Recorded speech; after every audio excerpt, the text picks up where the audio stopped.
Did you know that, statistically, 70% of people over the age of 50 get sick due to poor nutrition? So, friends, if you've already crossed the 50-year mark, it's the perfect time to take a closer look at your diet. What once seemed harmless or even normal in your 20s can become a real threat in later years. Our bodies change.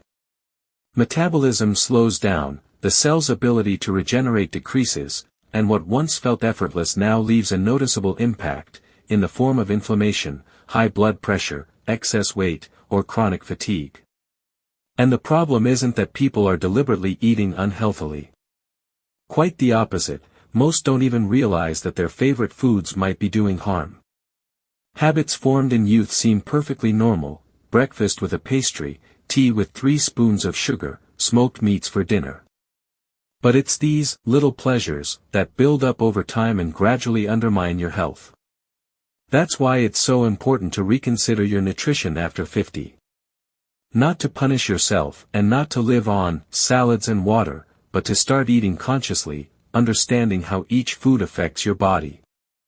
Remember, food isn't just a source of energy. It's a tool that either supports your health, or slowly destroys it. The body after 50 is like a luxury car, it can no longer run on low-grade fuel. And if we want to keep our minds sharp, our energy high, our joints moving, and our bodies feeling good, we must change our approach. So in this video, I've put together 3 foods you should limit, or better yet, eliminate from your diet if you want to stay healthy, active, and look younger than your age. And most importantly, you won't just get a list of don'ts, but clear explanations, why these foods are harmful, how they affect your body, and what you can do starting today. Let's dive in. Let's move on to the first product I recommend cutting from your diet, and that is refined sugar. Yes, I know, it's a sensitive topic. For many people, it's hard to imagine a morning without sweet coffee, or life without a pastry with tea.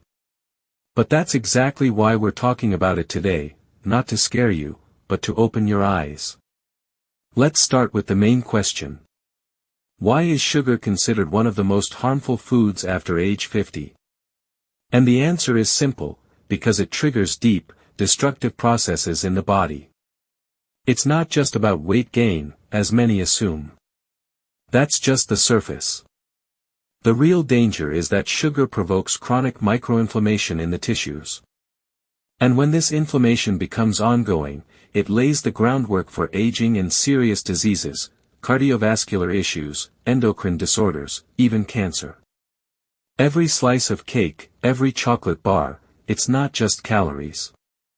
It's a spike in blood sugar, followed by a sharp crash. This puts immense stress on your pancreas, blood vessels, and brain. If it happens once a week, it's not a big deal. But when sugar is in your diet daily, in every meal, that's a serious problem. And here's another interesting fact. Excess sugar even affects your appearance. People who regularly consume sweets often look older than their actual age. Their skin loses elasticity, inflammation appears, wrinkles deepen. This isn't just about skin care, it's pure biochemistry. Moreover, today, if you ask most nutritionists, what's the most harmful food? They'll say, refined sugar. And that's no longer a trendy opinion, it's a scientifically proven fact. It's sugar, not fat or cholesterol, that is now considered a major contributor to atherosclerosis, high blood pressure, heart attacks, and strokes. Now for the question everyone asks. So should I completely give up sugar? That sounds impossible. Yes, giving it up entirely is difficult. It's everywhere, even in canned beans or ketchup. But if you can at least reduce your intake, the benefits will be huge. Scientists say the relatively safe daily limit is up to 30 grams of sugar. And trust me, that's already a challenge.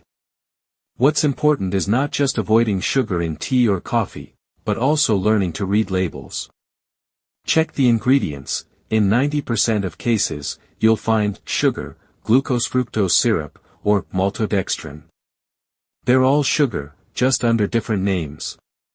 And finally, you don't have to be extreme. If you have a slice of your favorite birthday cake once a month, no problem.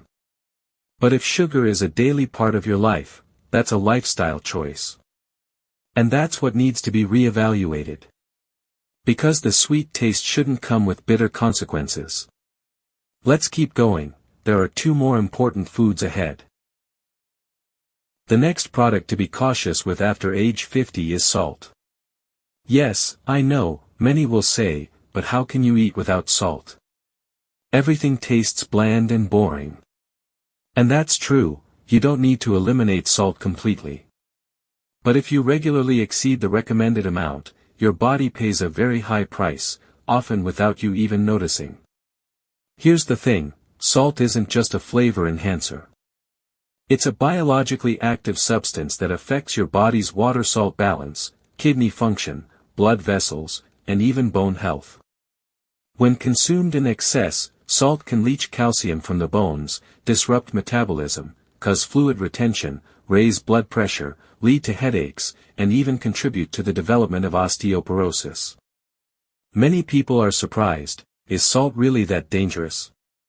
Yes, when consumed in large amounts. According to modern medicine, the recommended daily intake is 2 to 5 grams, and that's enough for the body to function properly.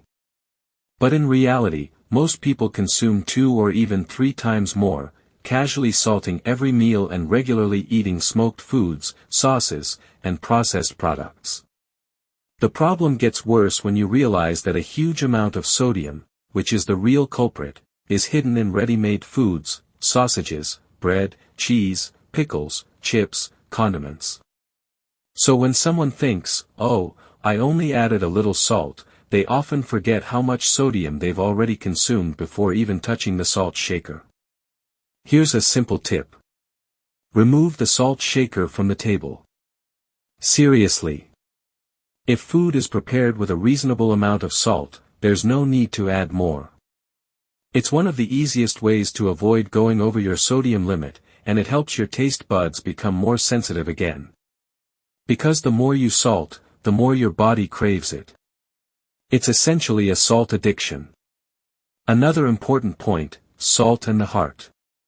You've likely heard that salt can raise blood pressure, and that's not an exaggeration.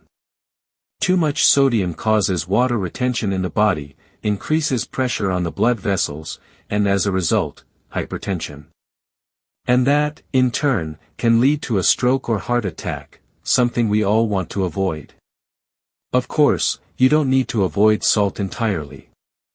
Your body needs it to maintain proper electrolyte balance, we can't function without it. But as with everything, the key is moderation. The ideal amount? 2 to 5 grams per day. And more importantly, watch not only what you add, but also what's already hidden in the products you eat. So, if there's always a salt shaker on your table, if you add salt out of habit, or regularly eat sausages, pickled foods, or salty snacks, just start by reducing the amount.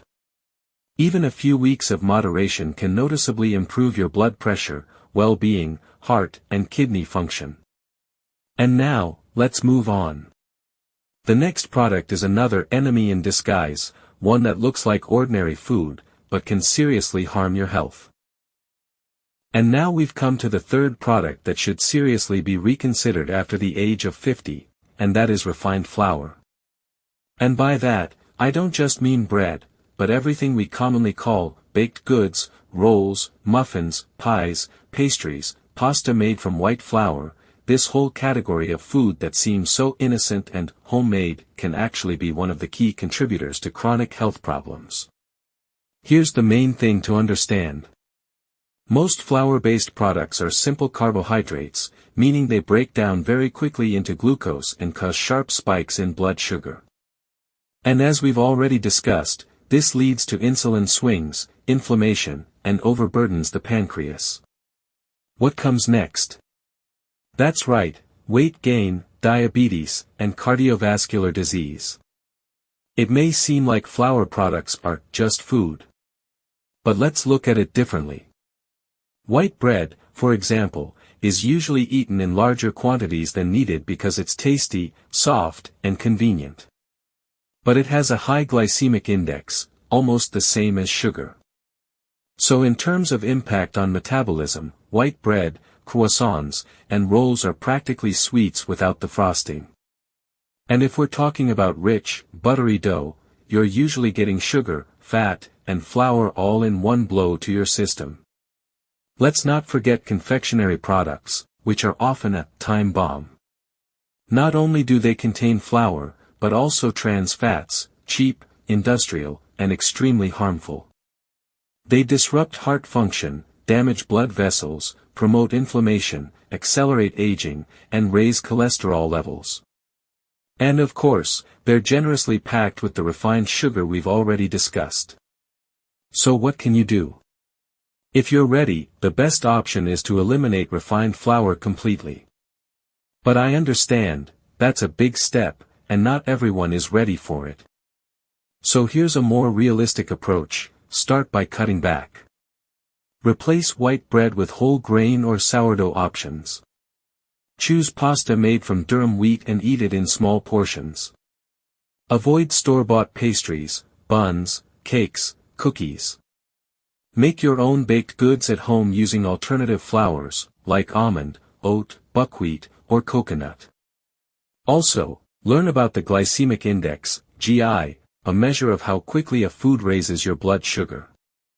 The higher the GI, the more harmful the food is for people over 50. Most flour-based products have a very high GI, almost like pure sugar. Whereas vegetables like broccoli or cauliflower have very low GI values. So, if you want not just to look younger, but also to feel lighter, more energized, and healthier, it's time to rethink your relationship with bread and flour-based foods. It's not a huge sacrifice, but the benefit is tremendous.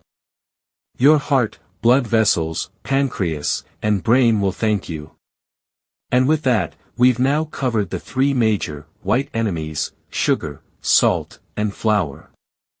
I truly believe that if you take even some of this advice to heart, your body will reward you with vitality, mental clarity, and strength for years to come. But this isn't the end.